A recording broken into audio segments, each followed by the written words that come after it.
lembrete aí para vocês. A gente tem a nossa primeira prova marcada dia 27. O assunto dessa prova vai até o material, pelo menos parte, não sei se a gente vai conseguir cobrir tudo, o material da próxima lista. Então, essa lista que está com vocês é para ser entregue na segunda-feira, mas eu na aula de quarta-feira, como a gente não tem aula quinta, eu vou adiantar a terceira lista, que é apenas para outra segunda, para já permitir que vocês possam ir adiantando esse material aí para a prova. Então, o que vai cair aí na prova, além do que já foi coberto,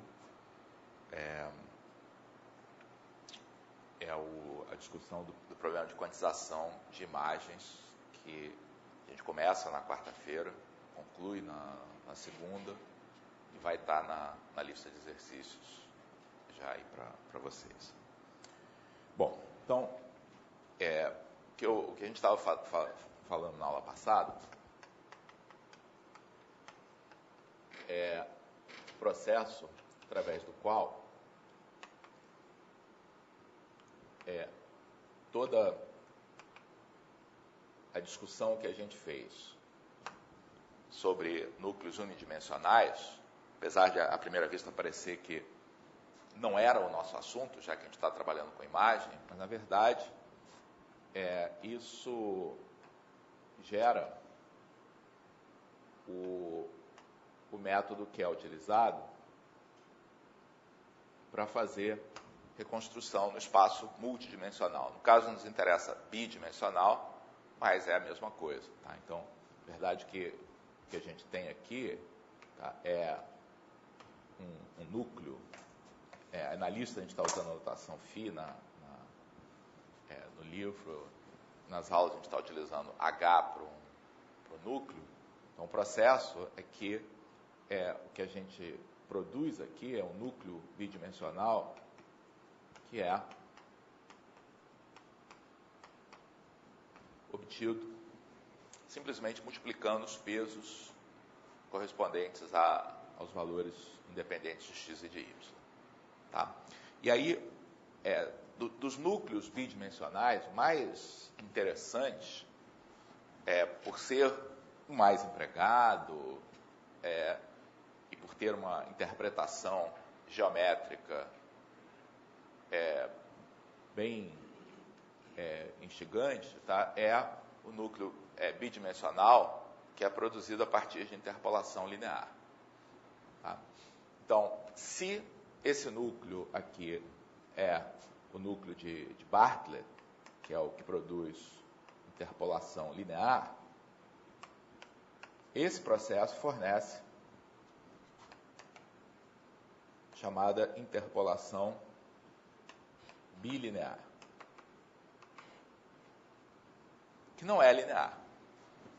Então, a melhor maneira da gente interpretar o que acontece é pensar no contexto geométrico, tá? E pensar, na verdade, que toda a ação vai ocorrer.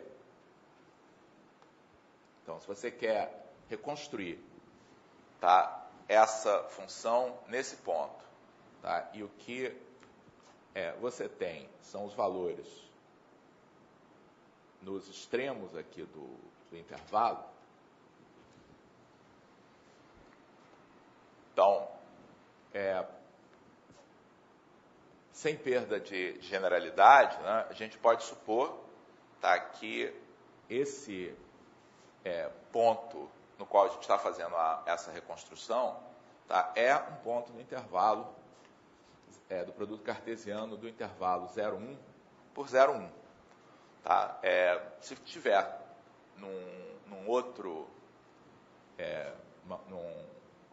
quadrado aqui do plano, você redefine localmente a origem para estar lá no vértice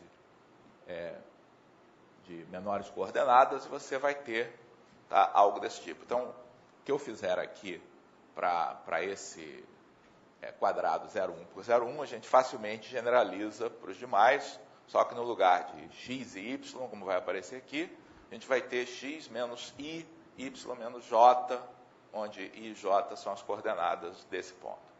Tá? Então, o problema que a gente tem eu tenho aqui os valores f(til) 0, 0, f(til) de 1, 0, f(til) 0, 1 e f(til) 1. Então, tem os valores amostrados nos 4 vértices de um quadrado, e a gente quer ver o que interpolação bilinear vai produzir, tá, num ponto xy. Tá? Então, a maneira como a gente trabalha aqui com interpolação bilinear é atribuindo a cada ponto os pesos, tá, que a gente tem, né, associado às coordenadas x e y aqui desse ponto. Tá? Então, qual vai ser o valor reconstruído aqui no ponto xy? Ele vai ser uma combinação linear, tá, de f(til) 0, 0, f(til) 1, 0, f(til) 0, 1 e f(til) 1. Onde os pesos, tá, vão ser os pesos que a gente atribuiria, tá, a cada uma dessas coordenadas, tá, quando olha a coisa de maneira, tá, unidimensional. Tá? Então, por exemplo, vejamos qual é o peso, tá, do f(til) 0, 0 que está aqui. Então, se a gente olha na projeção ao longo de x, tá? Então, esse segmento é x, esse segmento é 1 menos x, tá? E a gente sabe que o peso que um ponto tem, uma amostra tem na interpolação linear, tá, é a distância de x, tá, ao lado oposto. Tá? Então, o peso aqui do f(til) 0, 0, de acordo com a interpolação nesse sentido, é 1 menos x. De acordo? Por exemplo, se x fosse igual a 0, esse peso seria 1. Quer dizer, a única influência que eu teria quando faço interpolação nesse sentido seria dessa amostra. Já quando eu olho na outra direção, então, esses segmentos são y e 1 menos y, e o peso que a gente vai ter é 1 menos y. Então, o coeficiente que vai afetar aqui o f(til) 0, 0 é esse produto 1 menos x vezes 1 menos y. Tá? Vejamos o f(til) de 1, 0. Qual é a influência que a gente vai ter com relação a essa amostra? Então, no eixo x, tá, a influência é exatamente o contrário. Tá? Então, o peso que a gente vai ter disso aqui na hora de fazer a reconstrução lá vai ser proporcional a esse comprimento. Vai ficar x aqui. Já no eixo y, essas duas amostras aqui estão na mesma posição, tá? Alinhadas aqui com o zero. Então, o peso vai ser x que multiplica 1 menos y. Tá? Agora vejamos o que acontece com o 0, 1. Então, se a gente olha para x, o 0, 1 funciona da mesma maneira que o 0, 0. Tá? Então, o peso é 1 menos x. Mas se a gente olha para y, agora isso vai ser proporcional a esse segmento. Então, fica 1 menos x vezes y. Tá? E, finalmente, quando a gente olha para o 1, os pesos vão ser x e de y. Tá? Então, a função que vai ser reconstruída aqui, tá, é representada por essa combinação linear. E, como sempre, né, a gente pode olhar isso aqui de dois modos diferentes. Se você olha x e y como sendo um ponto em particular, isso aqui está descrevendo uma média ponderada das 4 observações.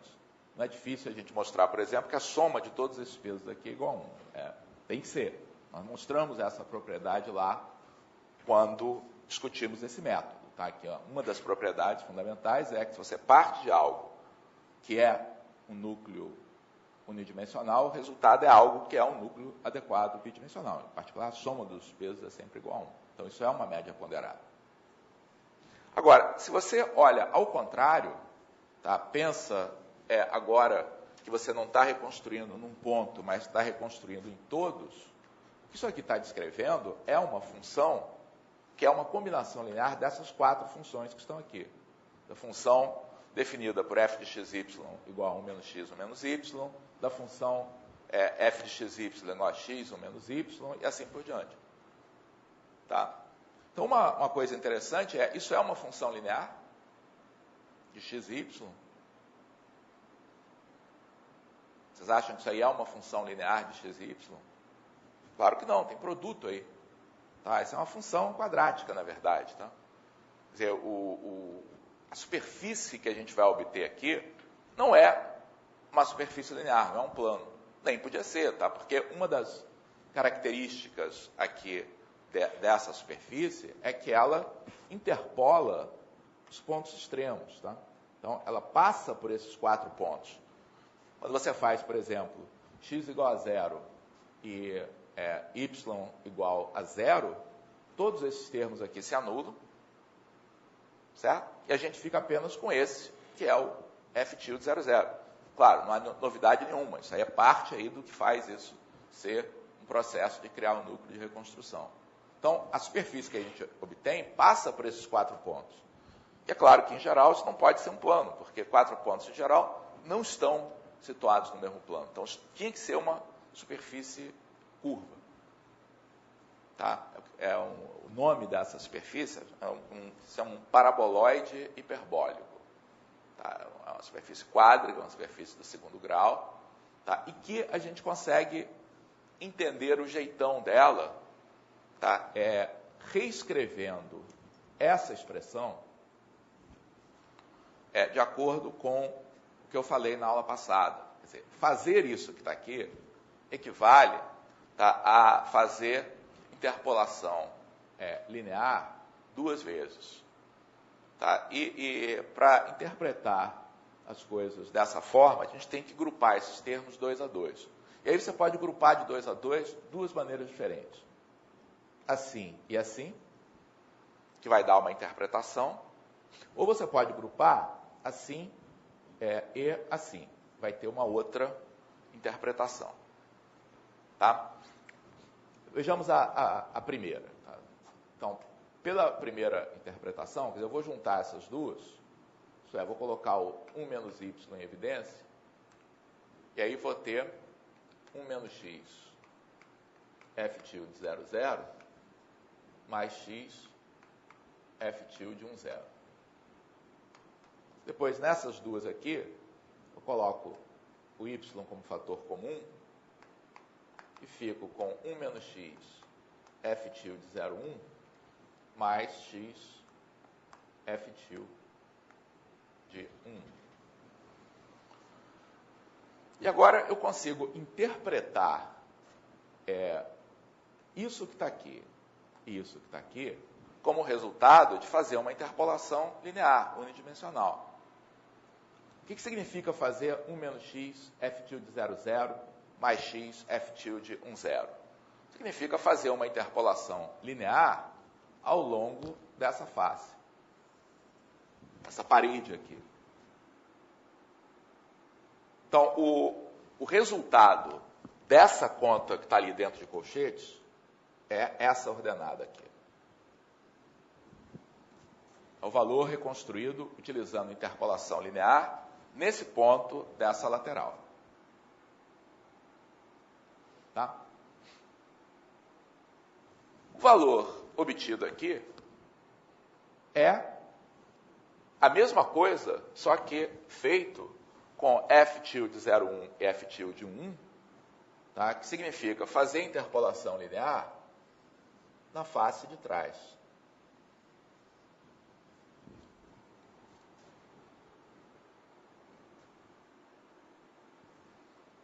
E, finalmente,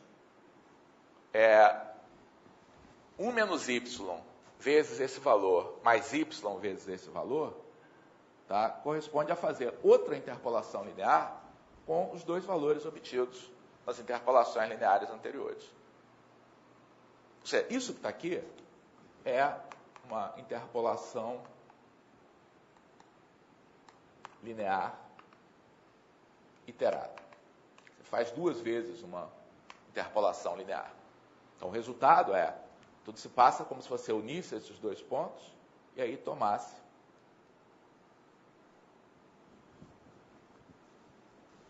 esse segmento. Então, o resultado dessa interpolação é uma superfície bem interessante, que ela é uma superfície curva, mas ela é gerada por uma reta que se move. Vocês, é claro, conhecem superfícies curvas desse modo, que é a superfície cilíndrica. E a superfície cônica são superfícies desse tipo também. Também são superfícies curvas geradas por geratrizes retas. Você pode interpretá-las como uma reta que se move. Aqui também. Tá? O interessante aqui é que a gente pode pegar duas famílias de retas. Tá? Se você olhar para a interpolação nesse sentido, tá? Você vai gerar essa família de retas, tá? Que levam esse lado até o outro. Tá? Se você fizer ao contrário, você vai ter uma outra família de retas. A gente vai ver a figura aí no livro, que vai ser melhor do que essa que está desenhada. Então, nesse caso, ela vai fazer, tá, uma superfície curva com esse aspecto. Tá? Aqui no Rio de Janeiro, a gente tinha uma construção que tinha uma cobertura notável, feita exatamente desse modo. Tá? Que é lá no pavilhão de São Cristóvão, onde tem a feira de tradição nordestina, aqui no Rio.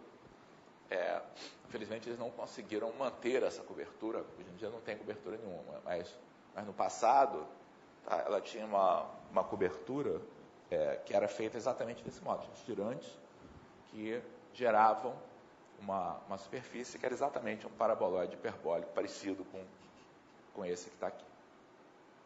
Então, uma coisa que é interessante é que interpolação bilinear não é linear. Tá? Ela é gerada por interpolação linear, mas com a aplicação iterada, acaba que você tem esses produtos. No momento que você tem esses produtos, deixa de ser uma função linear, tá? E passa a ser uma função que, na verdade, é uma quádrica, uma superfície quádrica. Ok? Então, o que a gente vai fazer a seguir, tá,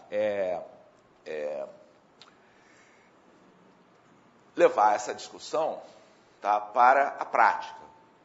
Tá? Então, qual é a prática? Então, como é que a gente usa, tá, esses métodos de reconstrução no domínio de imagens? Tá? E aí tem toda uma discussão, porque a gente está falando, o problema de reconstrução é algo que é passado discreto para o contínuo. Tá? Mas o mundo das imagens, ele é discreto o tempo todo. Quer dizer, você não pode, na verdade, construir uma imagem contínua, a não ser de forma ideal. Tá? Então, eu vou querer, a seguir, tá, entrar em mais detalhe de como é que a gente realmente implementa essas ideias no mundo das imagens. Tá? E vou até mostrar para vocês, tá, um pouco aí de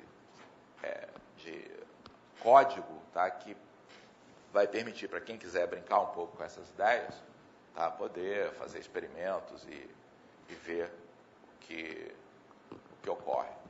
Tá?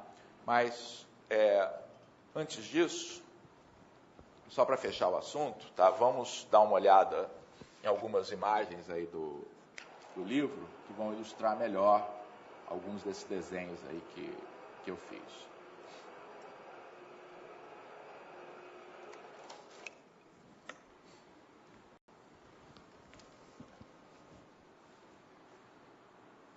Tá ligado já aqui, não?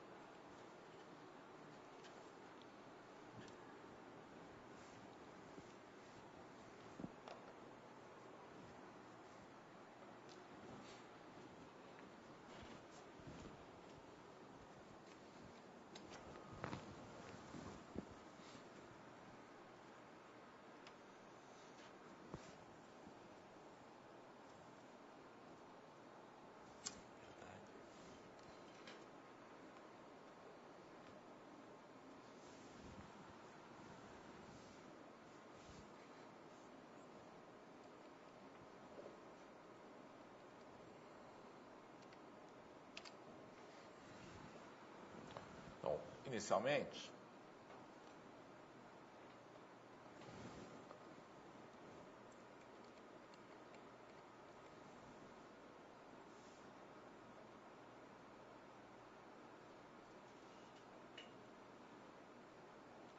no passeio aqui, então, essa figura aqui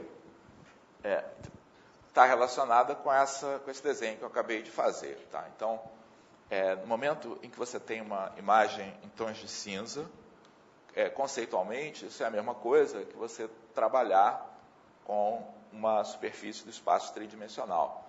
Isso é interessante porque, às vezes, isso permite que você tenha uma fertilização cruzada entre áreas. Então, tem coisa que é concebida com a intuição de imagem, que pode ser útil, por exemplo, quando você está utilizando algum modelo aplicado a terrenos, a modelagem de terrenos e vice-versa. Tá? Interessante ver que é o mesmo modelo matemático que está subjacente. Que é só aquela questão da gente levar uma imagem contínua para o discreto através de uma grade regular. Não vou mostrar isso aqui por enquanto. Tá? Isso aqui é o efeito de você olhar para uma imagem, tá, com diferentes resoluções. Vai dizer, puxa, como diferentes resoluções? Elas são do mesmo tamanho. Então, na verdade, o que está acontecendo, então, como é que essa imagem aqui foi criada? Então, na verdade, o que aconteceu aqui foi, a partir dessa imagem, foi criada uma imagem com resolução menor. Tá? E depois dessa imagem com resolução menor, ela foi mapeada para a resolução anterior, mas usando um método de reconstrução, usando o núcleo constante. Então, então tem uma terceira imagem que não está aparecendo aqui, que foi utilizada para fazer essa figura.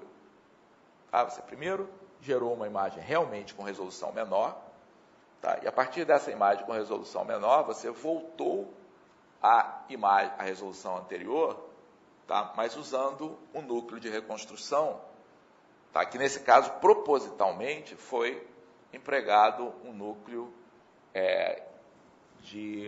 um núcleo ruim, entre aspas. Tá? Um núcleo que não é o adequado quando você quer fazer um aumento de resolução e quer preservar o espírito aí da figura. Tá?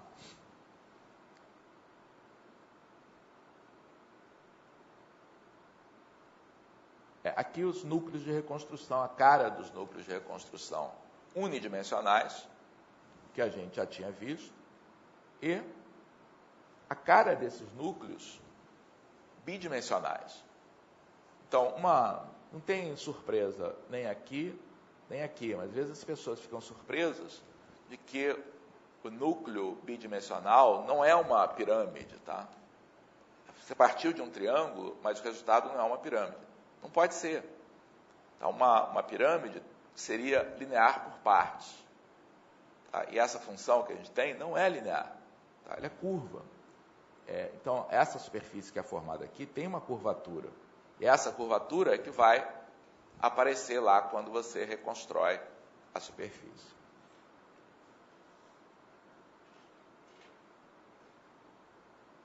Então, quando você faz reconstrução com o núcleo constante, o resultado é como se você estivesse reconstruindo uma superfície por patamares, exatamente como a gente tinha visto no caso unidimensional. Mas no caso bidimensional, o resultado, tá, é uma superfície, tá, que é gerada por duas famílias de retas. Tá? Então, você pode escolher, se você quer escolher gerar essa superfície por essas retas aqui, ou por essas retas aqui, o resultado, tá, vai ser a mesma superfície. Tá? É muito utilizada em interpolação. E aqui mostra um detalhe, tá, que aqui na imagem, tá, é completamente impossível da gente ver alguma diferença. Tá? No livro, eu acho que se pode ver uma diferença muito discreta. Tá? Porque, é claro, quando você imprime um material, você tem uma série de filtros aí que vão... mas eu vou ver se a gente consegue, na próxima aula, ver um exemplo disso num programa gráfico, para ver se a gente consegue ver, tá, essa diferença. Certamente. Então, o que foi feito aqui? Foi feita essa imagem, tá? Essa imagem foi reconstruída para uma resolução muito maior, ou seja, o que antes corresponderia a essa área aqui, aproximadamente, da imagem, agora está sendo levado para esse pedaço muito maior. Então, pensem que esse trechinho da imagem foi levado para um número de pixels muito maior. Então, quando você faz isso utilizando o núcleo constante, o efeito é esse. Simplesmente você replica o mesmo pixel várias vezes, tá? E o resultado é essa representação pixelada, né? Como se fosse um ladrilho, formado por ladrilhos aí de intensidade constante. Tá? Nessa nossa representação aqui, da forma como está filtrada aqui, eu não consigo perceber nenhuma diferença, tá, entre o núcleo constante, tá, e o núcleo cúbico. Vamos ver se eu consigo fazer um exemplo utilizando um programa gráfico, de tal maneira que a gente perceba isso aí, para tentar fazer isso aí para a próxima aula. Tá? Mas certamente, do constante por partes para o contínuo, tá, tem uma diferença muito grande. Na imagem que eu tenho aqui, tá, dá para perceber alguma diferença, mas não dá nem para dizer que uma é melhor do que a outra. Para notar que é um pouquinho diferente. Tá? Mas não tem assim um critério de qualidade assim muito claro. Bom, a próxima imagem já é sobre quantização. Tá? Então, vou deixar para analisá-la depois. Então, de volta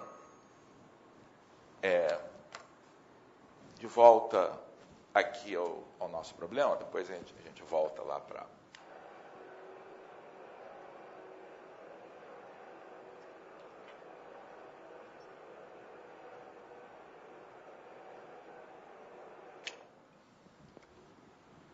Então, eu agora quero, então, usar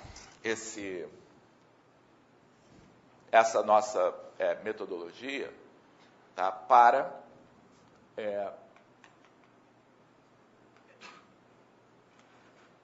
aplicar, tá,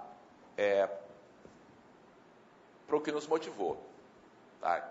Então, o problema principal que motiva toda essa discussão, tá, é o problema de reamostragem de uma imagem. Embora isso também tenha a ver com outras operações, como fazer transformações geométricas, tá? Mas vamos começar com o caso mais simples possível.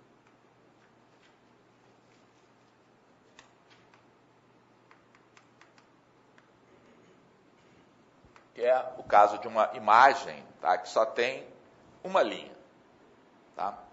Então, eu vou querer pegar uma imagem que tem os pixels iguais a 60, 120, 90 e 60. Então, chamar essa imagem 1x4, tá? Para tamanho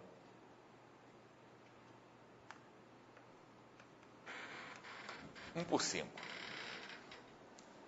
Então, tudo que eu quero fazer é aumentar a resolução dessa imagem, quero acrescentar um pixel nela. Tá? Então, como é que a gente trata esse problema? Então, a maneira como todos os programas de manipulação de imagem, tá, tratam com esse problema, tá, conceitualmente, tá, consiste em a gente fazer as coisas do seguinte modo. Tá? Eu tenho aqui a minha imagem discreta F2, a imagem amostrada F2. Tá? Eu vou fazer uma reconstrução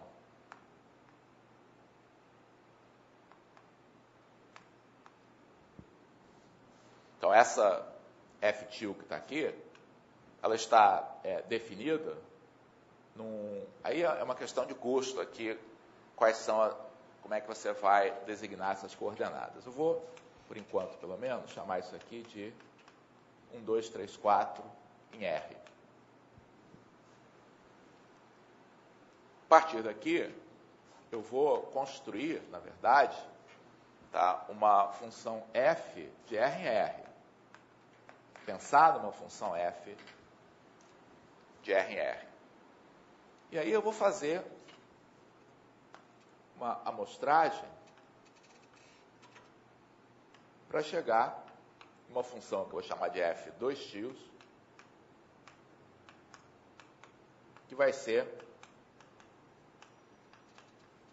uma função definida agora sobre números 1, 2, 3, 4, 5. Claro que esse 1, 2, 3, 4, 5 não corresponde às mesmas posições do que um 2, 3, 4 daqui, não são o mesmo 1, 2, 3, 4 daqui. Na verdade, eu vou fazer isso aqui através de uma amostragem pontual, tá, em pontos bem escolhidos. Então, para a gente fazer esse processo, tá, a gente tem duas decisões a tomar. Tá? Para essa passagem que está aqui, a pergunta que eu tenho que fazer, qual é o núcleo de reconstrução desejado? Então, se você vai ter uma reconstrução para cada núcleo de reconstrução. Então, nós vamos fazer esse exemplo utilizando interpolação linear. E se fosse uma imagem definida numa grade, tá, a gente utilizaria o correspondente, que seria a interpolação bilinear. Ou seja, eu vou responder essa pergunta como sendo, vamos usar o método bilinear, só que nesse caso, como a gente só tem uma dimensão, tá, é um caso particular em que a reconstrução bilinear na verdade, linear. Tá? E para responder a essa pergunta aqui, para completar o problema, eu tenho que responder,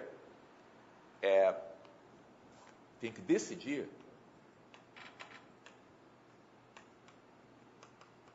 onde colocar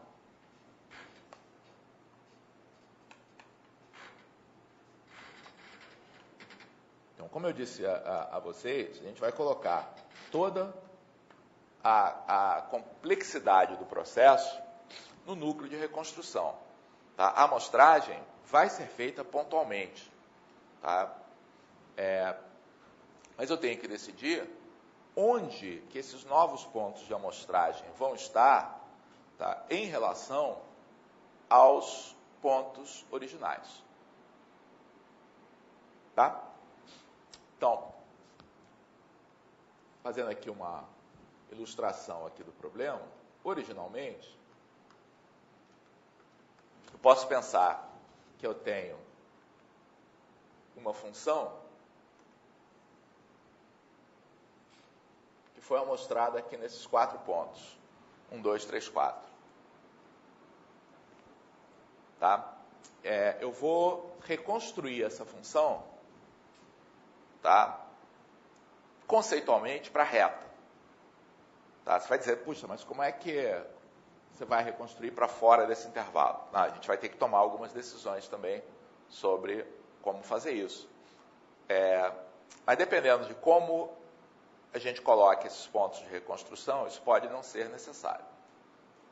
Então, a pergunta que eu faço a vocês é o seguinte: se vocês tivessem que escrever um software que fosse, de maneira razoável, aumentar a resolução dessa imagem, passar desses 4 pixels para 5, onde é que vocês colocariam esses 5 pixels?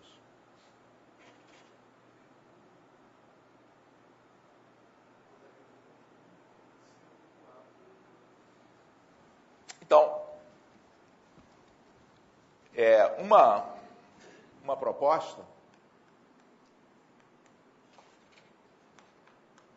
que veio aqui do público é a seguinte: mantenho as posições extremos, tá? Então, eu vou colocar, então eu tenho que escolher, tá, 5 posições.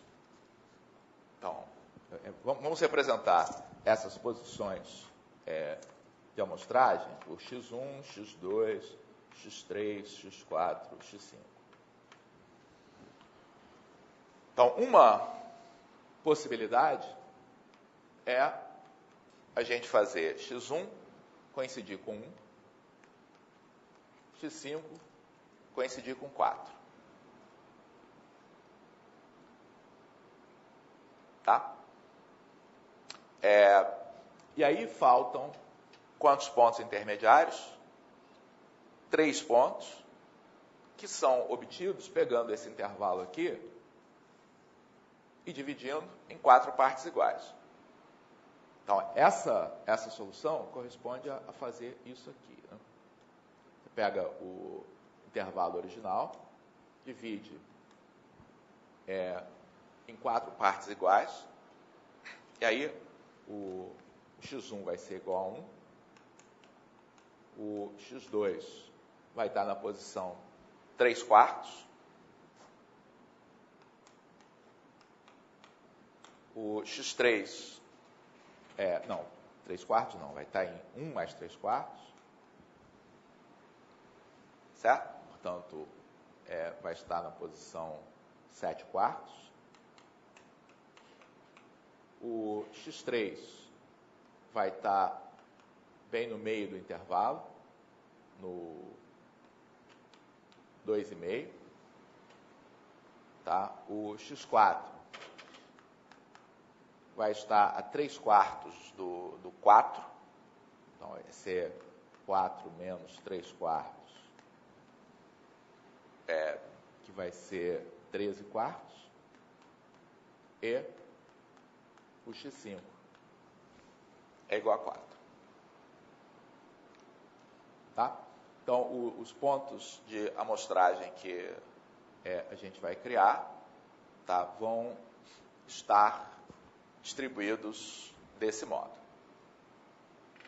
Tá? E aí, o F2 tios de 1 é o valor da nossa função f reconstruído em x1. Tá? Então, a questão nós vamos fazer essa reconstrução, mas essa reconstrução é conceitual. Você não vai sair por aí calculando os valores dessa função f sobre os reais. Tem um método para fazer essa reconstrução. Mas só vai calcular efetivamente o valor nos pontos de amostragem que você tiver elegido. Então, a coisa toda, é claro, é implementada no mundo discreto. Tá? Mas a gente tem essa entidade conceitual contínua que orienta a maneira como a gente vai fazer isso. Ok? Então,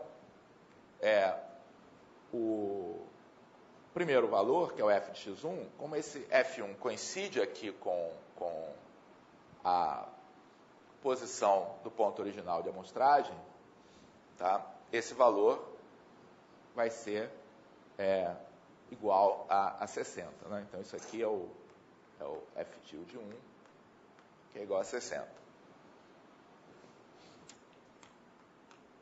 O segundo valor reconstruído é o f de x2. Então, esse ponto, ele está colocado aqui nesse intervalo com valores iguais a 3/4 e 1/4. Tá? Então, vai ser uma média ponderada do F1 e F2 com esses pesos. Então, ele vai ser igual a 1/4 F tilde 1 mais 3/4 F tilde 2. Certo? Então, isso vai dar 15 mais 90, certo? 15 mais 90, 105. Então, o valor intermediário aí entre o 60 e o 120, mas com essa ponderação.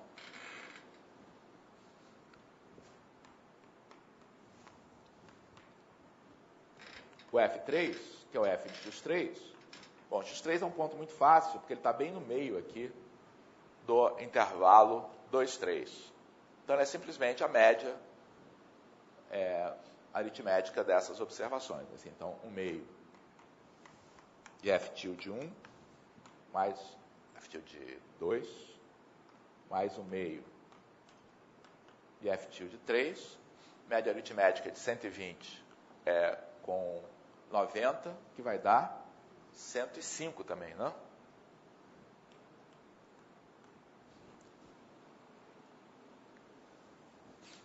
O F tilde 4, que é o F de x4, agora ele está na mesma posição do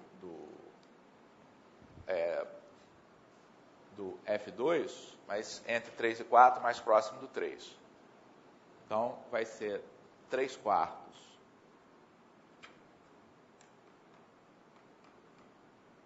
F tilde 3 mais 1/4 F tilde 4. Então, 3/4 de 90, que dá 75. É isso? Não. 3/4 de 90 não é divisível por 4, né? Dá 77,5, é isso? Não.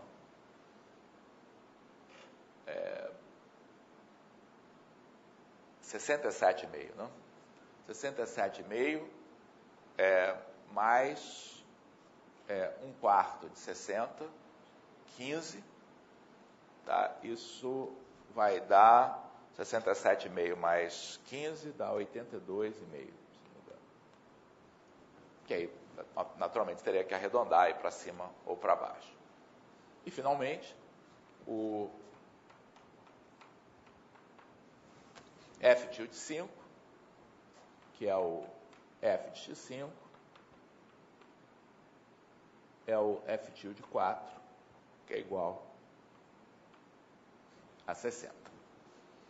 Então, nesse método de reamostragem, você mantém os valores extremos, tá? E obtém os valores intermediários, reposicionando os pontos de amostragem igualmente no intervalo entre os pontos extremos, de tal maneira a ter o número de pontos de amostragem desejado.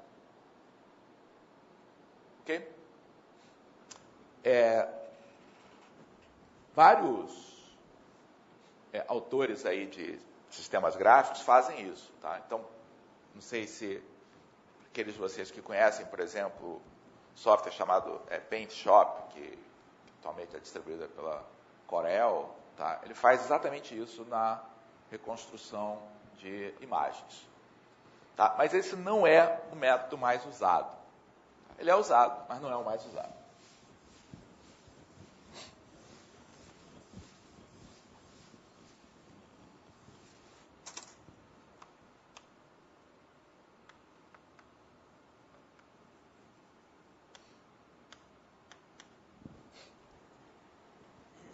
Alguém quer sugerir uma outra forma de fazer isso que parece mais razoável? Pode falar. Em torno de cada um desses 4 pontos, você pode pensar como se tivesse um pixel, que é o intervalo.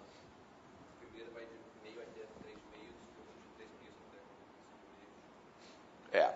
O que ele falou é que essa maneira aqui de pensar, tá, é a maneira que é consistente com a gente pensar na imagem original.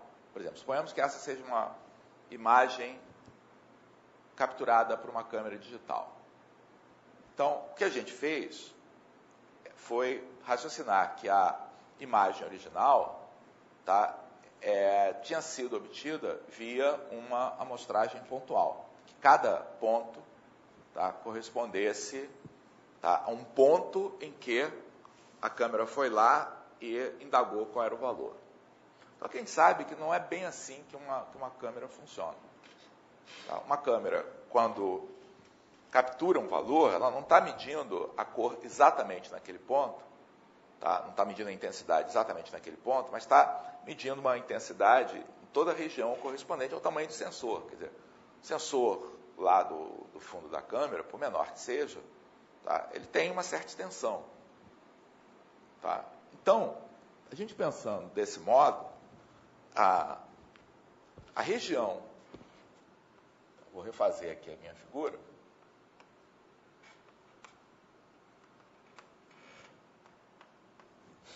então, dessa outra maneira de ver, tá? Na verdade, esses valores 1, 2, 3 e 4 são o centro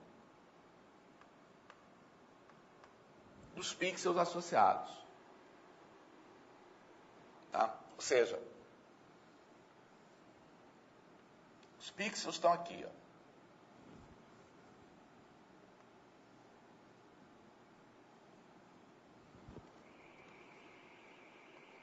E tudo se passa como se essa região aqui, tá, que vai de meio, tá, até 4,5, fosse a região onde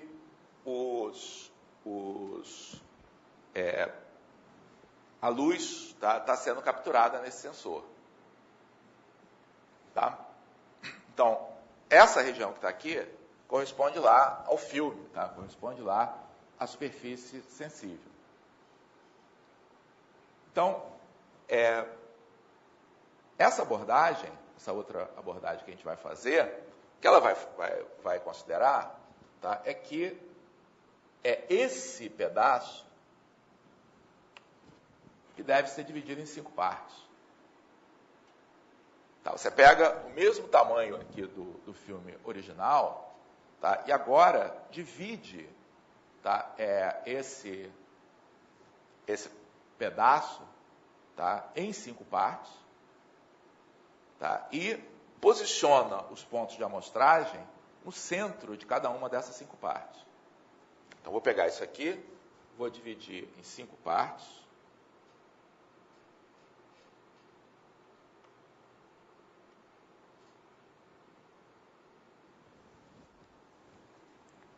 E vou colocar os meus pontos de amostragem, x1, x2, x3, x4, x5, exatamente no centro de cada um desses intervalos.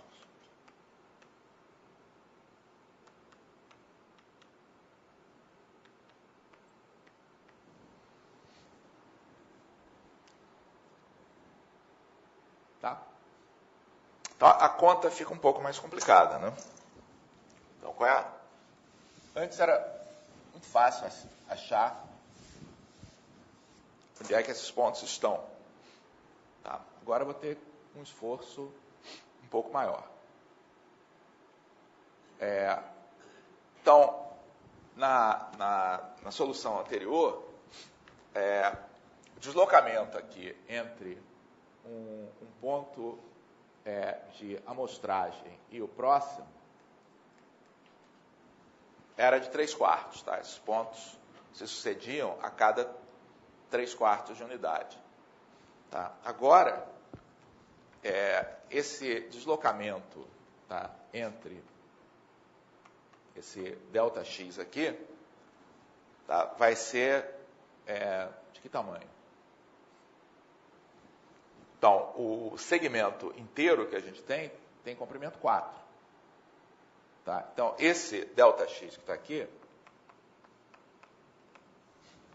vai ser igual a 4/5. Certo? Porque esse ΔX é igual a esse ΔX aqui, que corresponde a pegar o nosso segmento que vai de meio a 4,5, portanto, com segmento com comprimento total 4, e dividir em 5 partes iguais.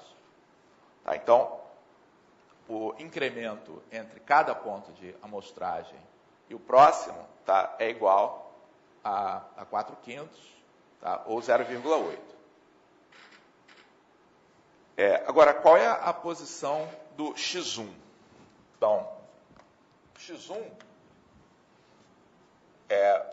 vai estar colocado do meio, tá, mais metade desse comprimento, que é metade de 0,8, que é igual a 0,4. Então, X1 vai estar em 0,5 mais 0,4, que é igual a 0,9. Ele vai estar à esquerda do primeiro ponto de amostragem. Os demais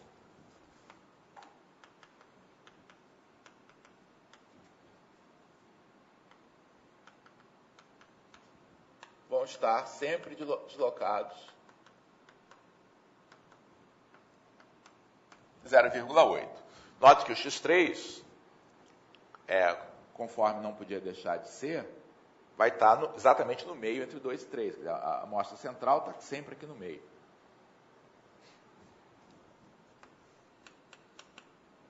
O X4 vai estar no 3,3 e o X5 vai estar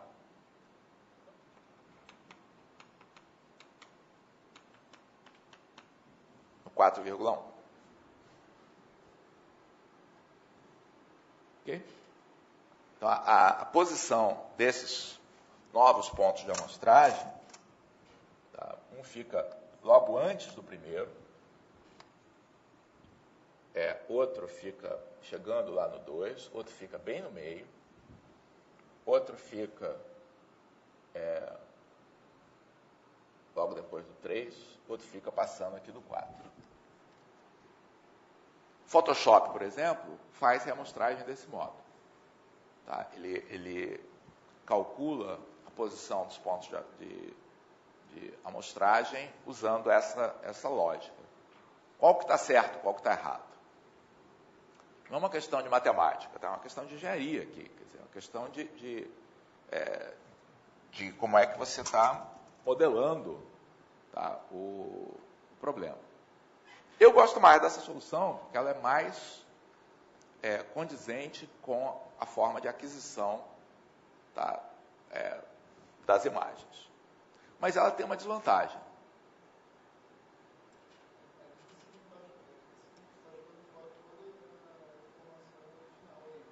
Não, aqui você não está jogando fora informação original nenhuma também. O que acontece aqui é que você tem que adivinhar alguma informação adicional. Tá? Na verdade, no outro caso, você também teria que fazer isso, caso o seu método de reconstrução fosse o cúbico, por exemplo. Mas aqui, o que acontece é como é que você vai reconstruir por interpolação linear aqui nesse ponto, se ele está à esquerda, tá, do 1.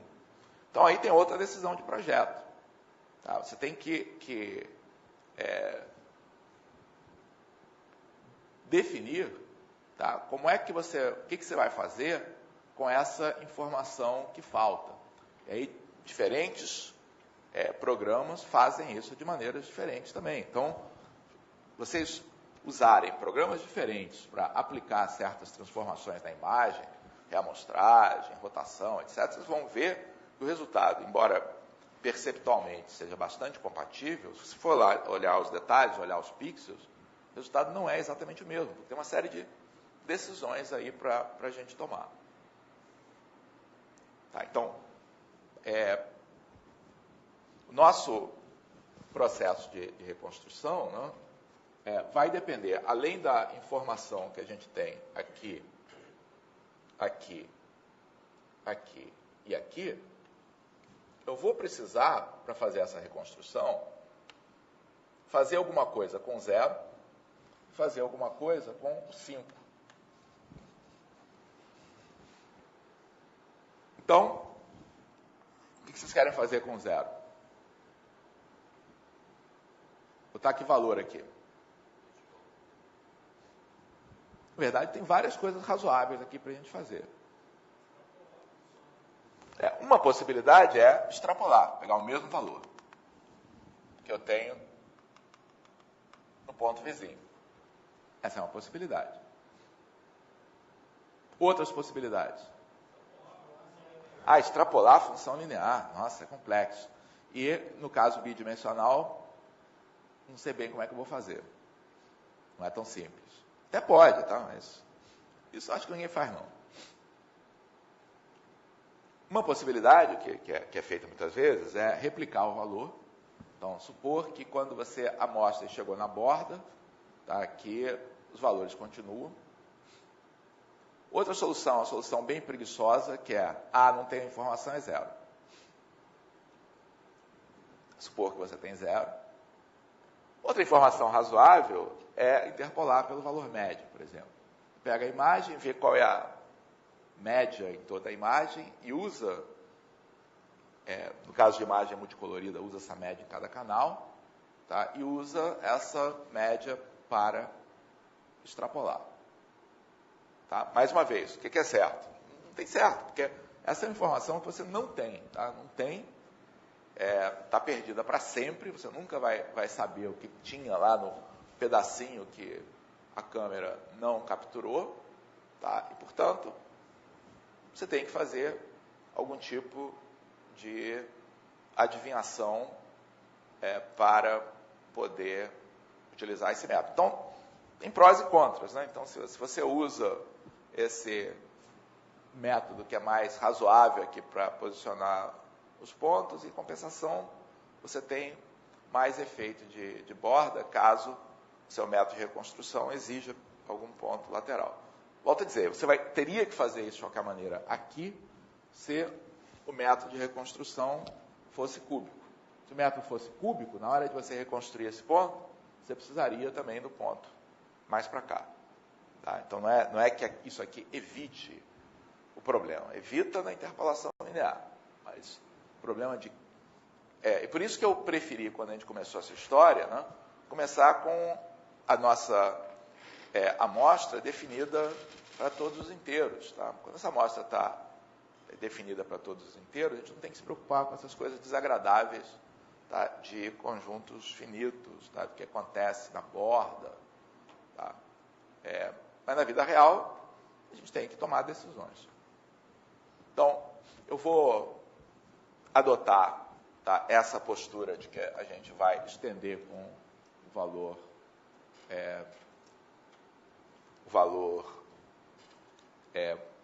mais próximo. Tá? E, então, valor reconstruído aqui. Então, o F2 tios de 1, que é o F calculado aqui no ponto x1, acaba sendo esse valor comum a essas duas observações.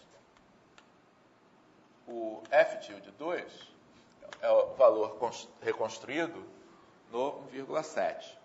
Então, ele vai ser 0,3 F-til de 1 mais 0,7 F-til de 2. Então, os valores são 60, 120, 90 e 60. Então, 0,3 vezes 60, que dá 18, 0,7 vezes 120, 84, 84 mais 18, 102. Isso. O outro lado é o 105, então esse pixel é um pouquinho diferente. O primeiro coincidiu por esse processo, o segundo deu um pouquinho diferente. O F3, esse é o pixel central, então a interpolação é a mesma.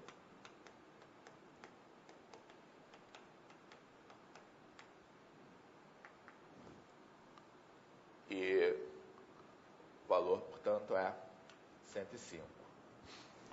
Certo? O F4 vai ser 0,7 F3 mais 0,3 F4. Isso vai dar 0,7 vezes 60, 0,7 vezes 90, né? Que é 63, mais 18, 63 mais 18, 90, 81. O outro lado é o 82,5. Tá? E, finalmente, o F-til 5 vai ser igual a 60 outra vez. Okay? Então, os resultados diferem um pouquinho, não dramaticamente.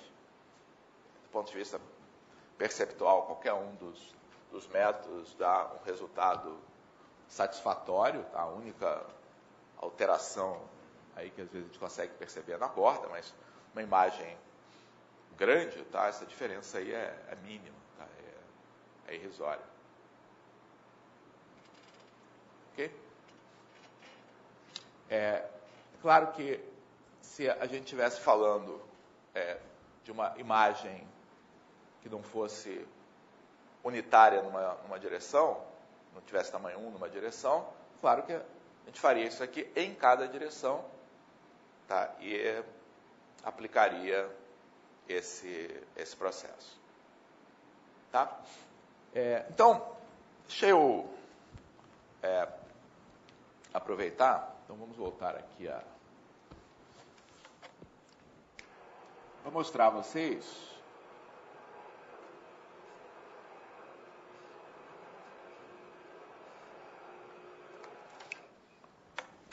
algo que preparei para vocês terem, quem desejar, poder brincar um pouco com essas noções. Então,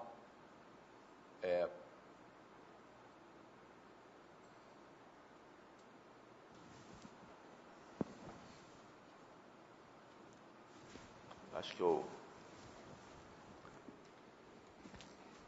tirei a imagem, né? Isso.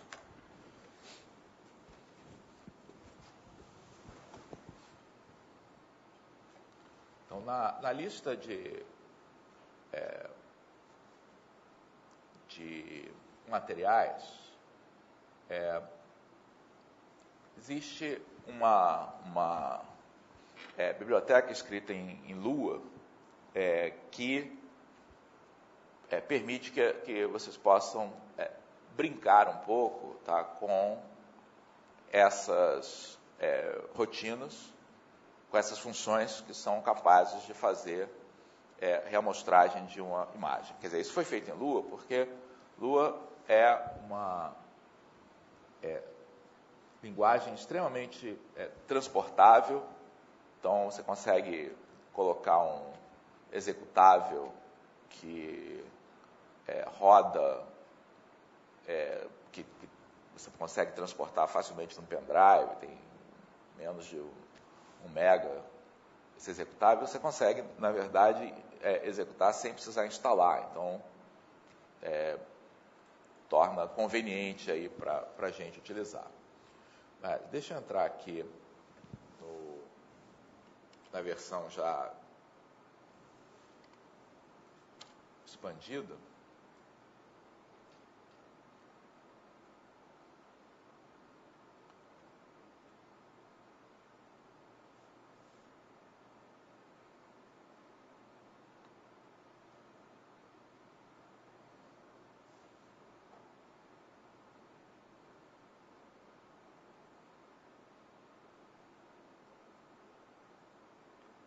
Colocar isso aqui no folder.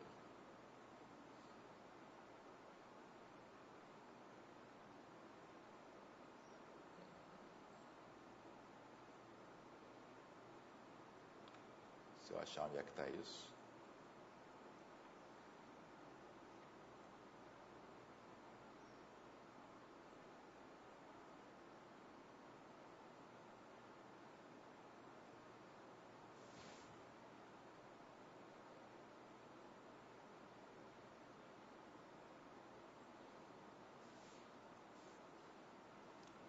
Colocar.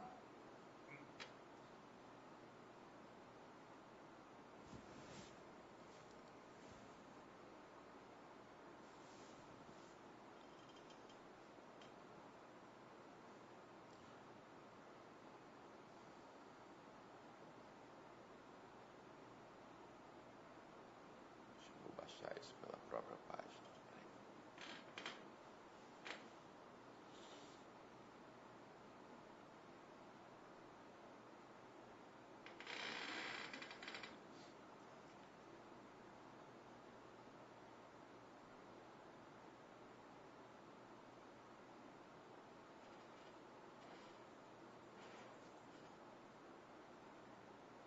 Fica esse avanço.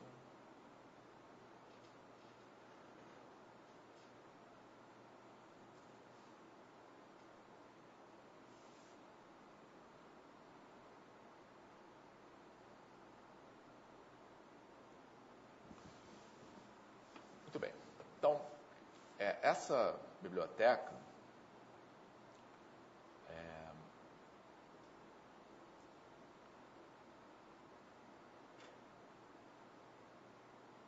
um instantinho.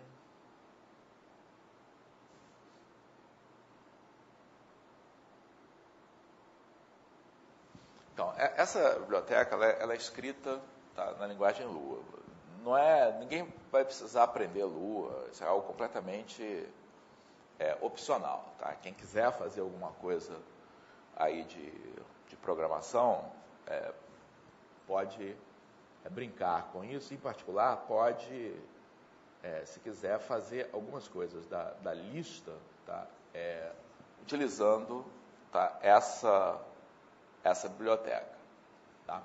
Então, o que essa biblioteca dá é um conjunto aí de funcionalidades, tá, para reamostrar uma imagem, quer dizer, para definir uma imagem, tá, ler uma imagem e fazer, tá, essa reamostragem usando, se não me engano, tá, esse segundo método, tá, que nós vimos aqui. Tá?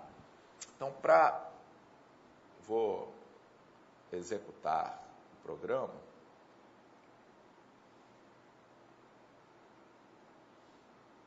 Então, Lua é um ambiente cuja interação é textual, tá, na linha de comando, tá? Então, é uma linguagem interpretada, tá? Então, quem já programou em coisas como Basic, etc., vai achar parecido. Então, executa comandos assim, particular o comando print, e você pode definir variáveis, e tudo isso na base da linha de comando. Mas você pode também ler um arquivo como aquele que eu mostrei agora para vocês. Tá? Então, ele lê, ele define essas funções, tá? E tem aí uma rotina em que a gente está imprimindo, tá, essa informação. Tá? Então, como é que a gente cria, tá, uma imagem, tá, aqui? Uma imagem, tá, é uma lista de valores. Tá? Então, uma imagem, tipicamente, ela é criada assim. Ó. Você abre uma chave, tá? E aí cada linha dessa imagem, tá, é listada entre chaves. Por exemplo, se você fizer isso aqui, 30, vamos fazer nessa nossa imagem, a primeira linha dela, tá, é 60, 120, 90, 60. Como a gente só tem uma linha, tá, isso para por aqui. Se tivesse várias linhas, colocaria uma vírgula, tá, e listaria os valores aí em cada uma das linhas. Então, no caso, só isso que a gente tem que fazer. Isso cria uma estrutura de dados. Tá? Então, o que nós acabamos de fazer aqui, tá, foi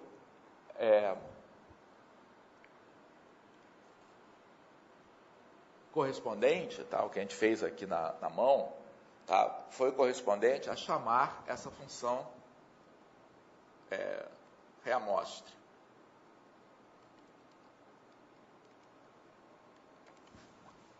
Cujos parâmetros são a imagem a ser reamostrada, que é esse IM, o novo valor de M.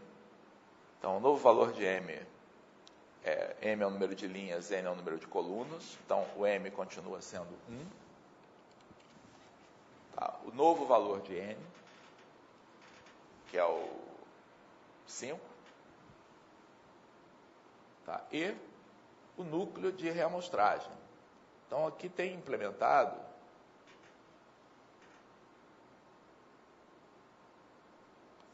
vários não, já tem implementados aqui o núcleo de Bartlett, mas vocês podem acrescentar, por exemplo, núcleo cúbico, núcleo constante, é só escrever a função utilizando a sintaxe de Lua, que quem já programou facilmente vai inferir, mas tem na internet aí muita documentação. Então, o que a gente vai colocar aqui é núcleo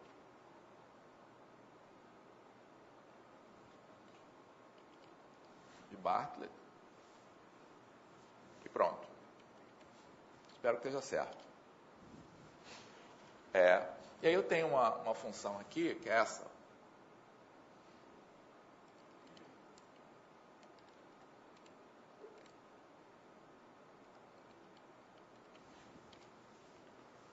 Então, o valor que foi reconstruído é exatamente o que a gente tinha aqui, né? 60, 102, 105, 81, 60.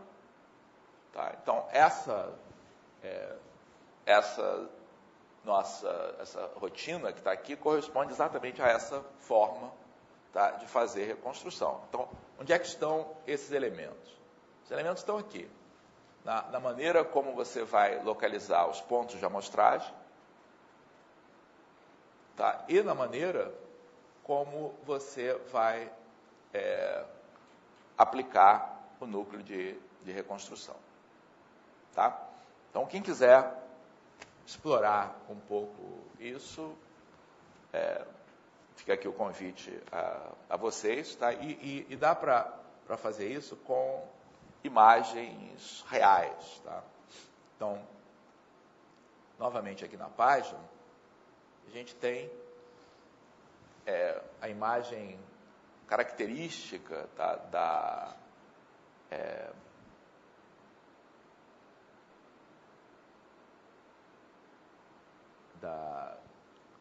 mais empregada aqui da computação gráfica, né, que é da Lena,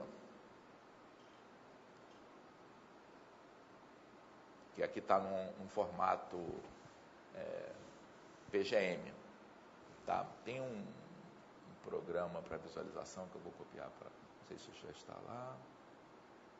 Já está.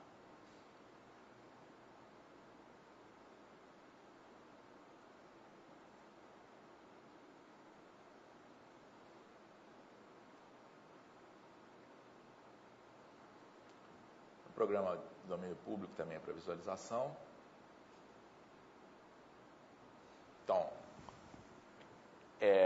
o formato que está aqui é o formato adequado para fazer a experiência, porque ele é pequenininho, 64 por 64. Claro que, se a gente quiser observar essa imagem em tamanho maior, dá para fazer. Tá? Então, essa imagem aí, seja preto e branco, tá? Seja a cores, é a imagem mais utilizada em computação gráfica. Deixa eu pegar uma imagem a cores também, para fazer exemplos, tá? Então, todo novo algoritmo aí que trabalha com imagens, tá, tem quase que obrigação, tá, de testar os seus resultados com a imagem da Lena. Tá? A coisa pitoresca aí do assunto é que isso que está aqui é um pedaço de uma página central do Playboy. Tá? Então, o pedaço que é usado normalmente para computação gráfica é o pedaço de cima só da imagem. Tá? Mas, se vocês ficarem curiosos, certamente, se vocês procurarem Lena, Images, Playboy, etc., vocês vão encontrar o resto da imagem. E alguns anos atrás, a comunidade de computação gráfica prestou uma homenagem a modelo. Tá? Se não me engano, era sueca, ou de um país nórdico. Então, houve numa conferência de computação gráfica, ela foi chamada, tá? Já 30 anos depois, já uma senhora, etc., para receber as homenagens da comunidade aí pelos bons serviços prestados aí pela imagem dela. Então, também, quem quiser procurar no Google aí sobre essa história da homenagem e comparar a imagem original da Lena com a mais recente, tá? Uma coisa divertida aí para fazer na internet. Então, o que eu estava dizendo é que a gente pode, a partir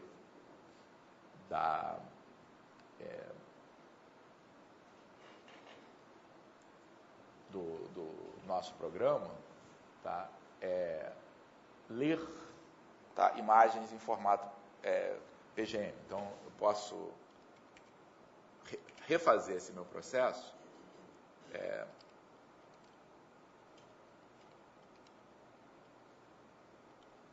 Então, o nome do arquivo é LenaPQ.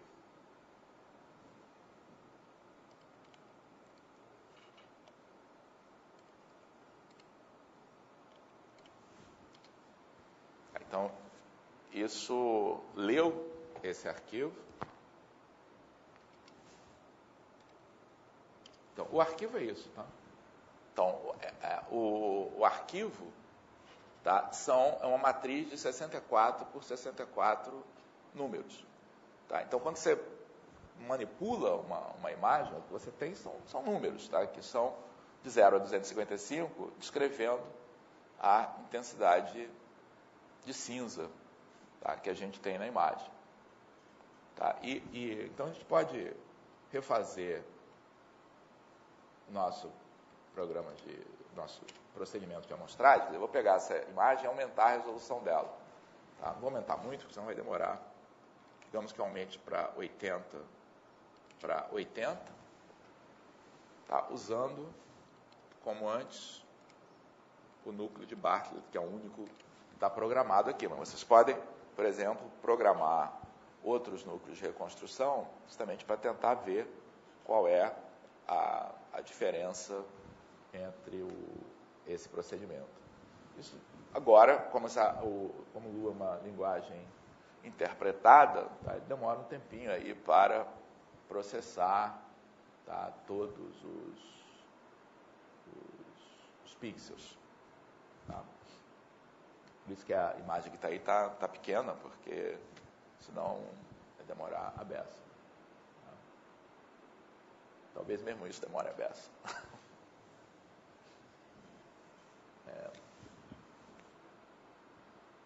Isso não é feito para fazer um programa gráfico aqui para funcionar, né? Para que permita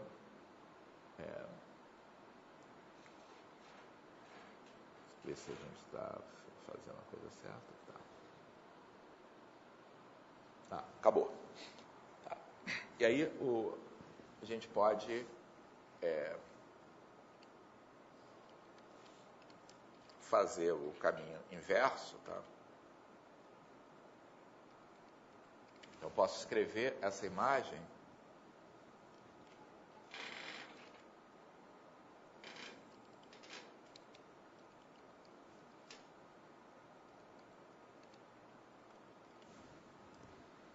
em formato PGM. E agora, vou começar do zero aqui.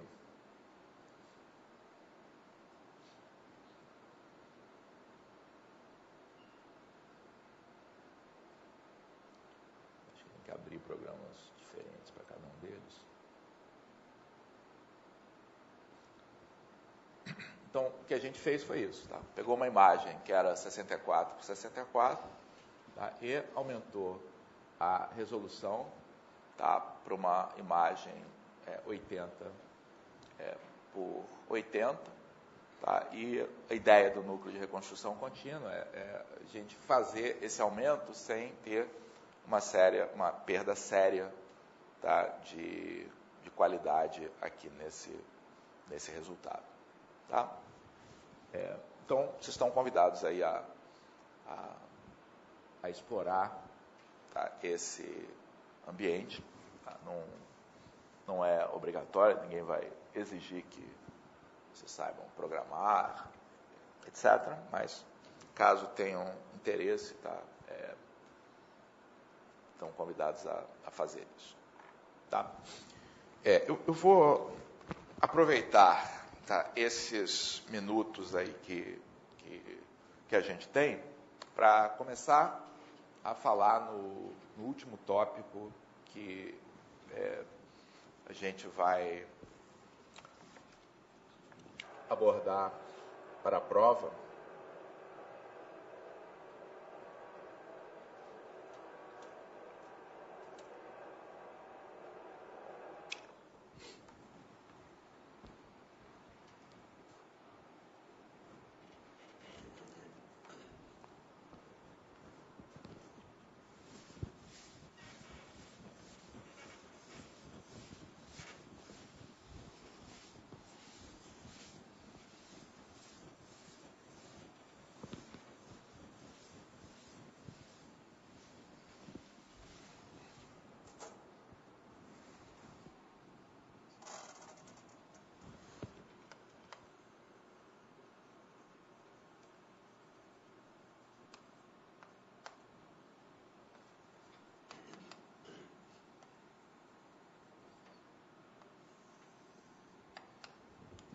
Então, esse tópico de quantização de imagens, ele tem a ver, tá, com os passos de representação.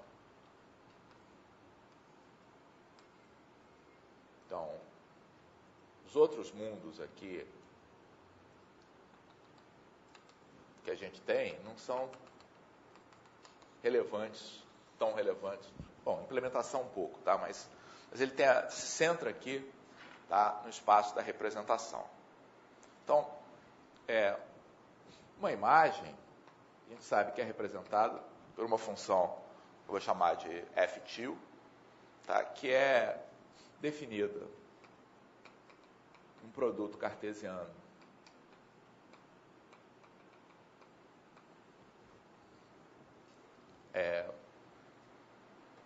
um M em um N, tá? E com imagens num espaço de cores que não é o espaço de cores original, uma representação do espaço de cores. Tá? Então, se a imagem for colorida, por exemplo, a gente olha isso aqui como sendo o espaço R3. Tá?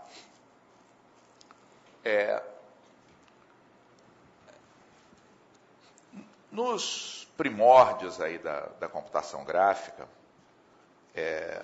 imagens como essa, representadas como os valores nos canais RGB, tá? Chamadas imagens True Color, tá? Eram um luxo. Tá? Um luxo que você podia utilizar como o ponto final de um processo de reprodução a cores, tá? Mas que não eram viáveis, por exemplo, para você estar representando na tela do seu computador a todo momento. A gente está falando de uma época em que computadores pessoais, tá? O PC, quando foi lançado, ele foi projetado para ter no máximo 640K de memória. E mesmo assim, só foi projetado com essa memória toda porque se esperava que ele fosse ser usado de modo multiusuário. Que você ia ter um PC num pequeno negócio e aí os empregados iam ter terminais. A configuração típica, assim, a ser vendida para as pessoas, é 64K. Tá? Então, uma imagem é fácil a gente fazer as contas, tá? Pega uma imagem relativamente modesta, tá? Uma imagem de 640 por 480, tá? Com 3 bytes, tá? Para cada cor. Então, um tipo de uma imagem bastante modesta aí para os padrões de hoje, né? Se a gente faz essa conta aqui,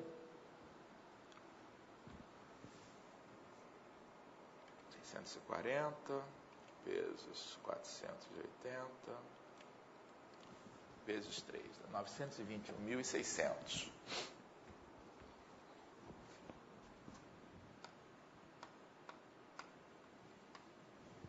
Ou seja, isso aqui é próximo de um megabyte de memória só para poder representar o conteúdo, tá, dessa imagem.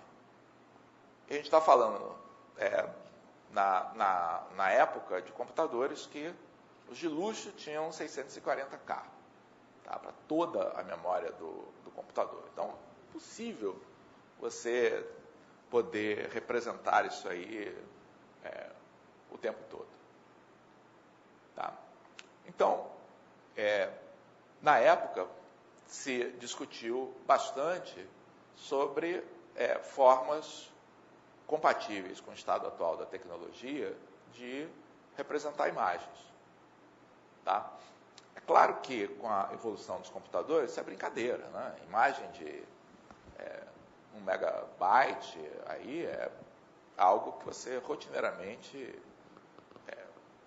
transporta o tempo todo, manda por e-mail, sem nenhum problema. Mas, na verdade, essa questão, alguns anos atrás, foi reavivada com os dispositivos móveis, né, com celulares, etc. Então, novamente, passou-se porque os computadores não tinham mais que se preocupar com memória, mas celulares tinham. Tá? Então, essa discussão de métodos de representar uma imagem de uma maneira mais econômica, tá? Voltou a ser relevante. Então, se você não tem essa memória toda, tá? Quais são as soluções aí que a gente tem? Tá? Não tem como representar essa imagem. Então, uma solução é diminuir a resolução. Em vez de fazer 640 por 480, tá? Você pode fazer uma compressão, tá? do seu resultado, diminuindo a resolução. Tá? Mas isso não vai muito longe, tá? Porque nós, seres humanos, percebemos com muita facilidade essa diminuição, tá? de resolução. Quer dizer, se você faz isso reduzindo o tamanho da imagem, a gente percebe. E se você faz isso mantendo o tamanho, mas colocando pixels grandes, a gente percebe também. Então, isso não vai muito longe. Tá? Além disso, muitas vezes você precisa ocupar aquele espaço lá com uma imagem, então não tem muito jeito de fazer isso. Tá? Então, você pode ou reduzir isso aqui, tá? Ou pode tentar reduzir isso aqui. Tá? E a gente é muito mais bem sucedido em reduzir isso aqui. Tá? Ou seja, no lugar de utilizar 3 bytes, tá? Para representar cada pixel, tá? Então os 3 bytes são necessários para você representar todos os possíveis valores de R, G e B na faixa de 0 a 255 para cada um. Tá? Mas o que a gente vai discutir na próxima aula é como reduzir, tá? Esse número. Tá? Então, pergunta que a gente vai discutir na quarta-feira, como reduzir o número de bits por pixel. Ou seja, se você faz a representação chamada true color, tá? É claro que hoje em dia a gente tem representações que usam número maior de bits do que 24, por exemplo, 16 bits por cor, porque tem dispositivos aí que fazem isso, mas nós vamos concentrar aqui em 24 bits, quer dizer, RGB com 8 bits cada um, como sendo certo, true color, tá? O nome que até hoje é utilizado. Tá? Então a pergunta é, vamos reduzir isso aqui para quantos? Tá? E de que modo? Tá? Então, é esse o problema que a gente vai estudar na quarta-feira. Então, quarta-feira, eu vou colocar matematicamente o problema, qual é o problema que a gente quer resolver, tá? E vamos discutir possíveis maneiras aí de abordar o problema. Tá? E esse tópico, quantização de imagens, é o último tópico aí da primeira prova. Tá? Dúvidas? Perguntas? Ficamos por aqui.